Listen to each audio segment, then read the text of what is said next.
एक छोटे से घर में एक सामान्य वर्ग का परिवार रहता था, जिसमें माता पिता व 2 बच्चे रहते थे। उन बच्चों का नाम क्रमशः रेखा व रोहित था। रेखा, रोहित दोनों ही कॉलेज में हमेशा प्रथम आते थे। उनकी माँ घर में सिलाई का काम करती थी। वह उनके पिता की एक किराने की दुकान थी। दोनों ही कड़ी मेहनत के साथ अपनी गृहस्थी सामान्य तरीके से चला रहे थे। रेखा अक्सर पढ़ाई के साथ साथ अपनी माँ की सिलाई के काम में मदद करती थी। रोहित अपनी पढ़ाई खत्म करने के बाद अपने दोस्तों के साथ घूमता रहता था। जब कभी रोहित के पिता उसे दुकान पर काम करने के लिए बुलाते, तो वो बहाना बनाकर दोस्तों के साथ चला जाता। रोहित के इसी रवैये से उसके पिता परेशान थे। इसी कारण वे रोहित को डांटते व जलीकटी सुनाते। रोहित को लगता कि उसके पिता उसकी बहन को प्यार करते हैं, उसे नहीं करते। रोहित के सभी दोस्तों के पास बाइक है, इसलिए वह अपने पिता से बाइक लेने की जिद करता है। रोहित के पिता उसे बाइक दिलाने के लिए मना कर देते हैं।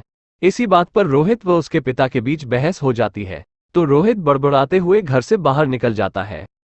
वो रास्ते में सोच रहा था कि पता नहीं कितना पैसा बचाकर रखेंगे कि मुझे एक बाइक नहीं दिला सकते। भला ऐसे भी किसी के पिता होते हैं। वो यही बड़बड़ाते हुए रेलवे स्टेशन की तरफ बढ़ रहा था कि अचानक उसके पैर में कुछ चुभने जैसा प्रतीत हुआ।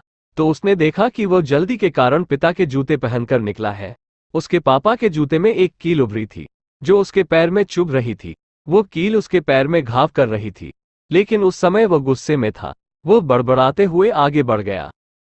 जैसे ही वो रेलवे स्टेशन पहुंचा, तो उसने अपनी जेब में हाथ डाला तो उसे याद आया कि वो अपना पर्स तो घर पर ही भूल गया है। अब वो बिना पैसों के कैसे जाएगा। कुछ देर स्टेशन पर बैठने के बाद उसके दिमाग में एक ख्याल आया कि वो चुपके से घर जाएगा और पैसे लेकर यहां से चला जाएगा। रोहित वापस अपने घर में चुपके से गया और अपने पिता के कमरे में घुसा। तो उसने पैसों के लिए अपने पापा की अलमारी खोली, तो उसकी नजर वहां रखी एक पिता की डायरी पर पड़ी, जिसे वे किसी को छूने भी नहीं देते थे। रोहित के खुराफाती दिमाग में उस डायरी को पढ़ने का विचार आया। रोहित डायरी लेकर वहीं पड़ी कुर्सी पर बैठ गया। उसने सोचा, तो ये खजाना छुपा रखा है। जरूर इस डायरी में ये लिखा होगा कि किससे कितने पैसे लेने हैं और किसे कितने पैसे दिए हैं। लेकिन वो गलत था। जब उसने डायरी का पहला पन्ना खोलकर देखा, तो उसके चेहरे के सारे भाव गायब हो गए, क्योंकि उस डायरी में वैसे कुछ भी नहीं था जैसा कि वो सोच रहा था। उस डायरी के उन पैसों का हिसाब था जो उसके पिता ने अलग अलग कामों के लिए लोगों से उधार लिए हैं। इनमें से ज्यादातर पैसे रोहित के कामों के कारण लिए गए थे। उस डायरी में एक लिस्ट थी, जिसमें कंप्यूटर का नाम भी था। लिखा कुछ यूं था, 50,000 बेटे के कंप्यूटर के लिए। ये वही कंप्यूटर है जो रोहित आज भी यूज करता है, लेकिन उसे यह नहीं पता था कि उस कंप्यूटर के लिए पैसे कहां से आए। आज उसे इस डायरी से पता चला कि पैसे कहां से आए थे। उस लिस्ट में उसके कैमरे का भी नाम था, जो उसने अपने जन्मदिन गिफ्ट में जिद करके लिया था, जो उसके पिता ने उसे लाकर दिया था, जिसे देखकर रोहित बहुत खुश हुआ था और उसे खुश देखकर उसके पिता उससे कई ज्यादा खुश हुए थे।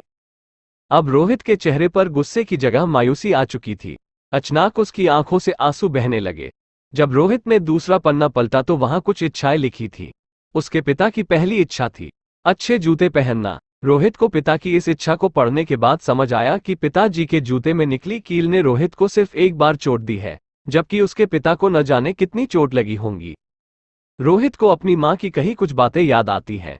जब भी उसकी माँ पिताजी को नए जूते लेने को कहती थी, तो रोहित के पिता अक्सर यह कहकर टाल दिया करते थे कि उनके जूते तो अभी और चलेंगे। तभी रोहित ने डायरी का अगला पन्ना पलटा तो देखा कि वहां पर कल की तारीख लिखी थी। तारीख के नीचे लिखा था 50,000 रुपये बाइक के लिए। जब रोहित ने यह लाइन पढ़ी तो वह सन्न रह गया, जैसे रोहित का दिल और दिमाग स्थिर सा हो गया हो। अब रोहित के मन में कोई सिकवा गिला नहीं बची थी, बस उसकी आंखों से आंसू बह रहे थे। अब वो जल्दी से कमरे के बाहर गया। घर में माँ अपना सिलाई का काम कर रही थी और बहन गृह कार्य में व्यस्त थी। रोहित ने माँ से जाकर पूछा, पिताजी कहाँ हैं? माँ ने कहा, पता नहीं। रोहित समझ गया था कि वे कहाँ गए होंगे। वो सीधा भागकर पास वाली बाइक एजेंसी में गया।